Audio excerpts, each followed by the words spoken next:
Vazhdojmë që ta përgatisim recetën e radhës. Fillimisht, në një më të thellë, shtojmë 3 vezë të plota, sigurohuni që vezët i keni në ambient lume. Sipër vezëve shtojmë 400 ml me qumësht. Qumështi është i ftoftë, nuk ka nevojë që t'jetë i nxehtë. Vazhdojmë që t'i përzijmë me tel kuzhine një herë mirë, vetëm vezët edhe qumështin. Kjo është një recetë e vjetër, një recetë të cilën më ka mësuar nëna ime. Ajo na e gatuante gjithmonë gjatë fundjavës, pasi nuk i mirte shumë kohë për ta gatuar. Dhe ne si fëmijë që e kishim shumë qejf për ta shijuar. Vazhdojmë që ta shtojmë mielin. Në këtë recetë keni nevojë për 170 gram miell, por unë e kam motur edhe me lugë gjelle për të gjithë ju që nuk keni ku ta bëni motjen e miellit me gram. 170 gram miell ose 7 lugë gjelle të plota. Vazhdojmë që të shtojmë një lugë të mesme me kryp. Dhe shtojmë edhe pak rigon ose origano. Shtojmë edhe 2 lugë gjelle me vaj ulliri. Mund të përdorni edhe vajin e thjeshtë nëse keni dëshirë. Vazhdojmë përzijemi edhe një herë derisa të sigurohemi që masa do të përzihet mirë dhe nuk do të na mbelte në brenda trupa. Tani vazhdojmë që të shtojmë brenda shijet.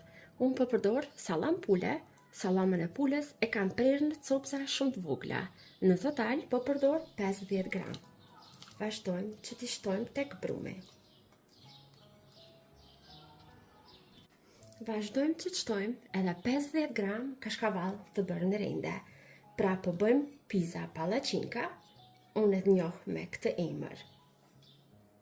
Përzijemi edhe një herë të fundit që gjitha produktet që i kemi shtuar brenda të lidhen dhe të bëhen bashk. Jo nëse njihni me ndonjë emër tjetër, ose dhe juve ju ka gatuar nënat e juaja kur keni qenë të vegjël, ju lutem që të më shënoni në komentet poshtë se a ju kujtohet kjo recetë dhe me çfarë emri e njihni ju. Marrim një tepsi mesatare. Poshtë tepsisë shtrojmë edhe letër për pjekje. Në këtë mënyrë do ta kemi më të lehtë pastaj për ta larguar nga tepsia. Vazhdojmë masën që e përgatitëm, ta shtrojmë tani në tepsi. Dhe tani vazhdojmë që ta pjekim. Në furrë të parangrohur, në 250 gradë, do ta pjekim diku për afërsisht 18 deri në 20 minuta, derisa të sigurohemi që ka marrë një ngjyrë të bukur.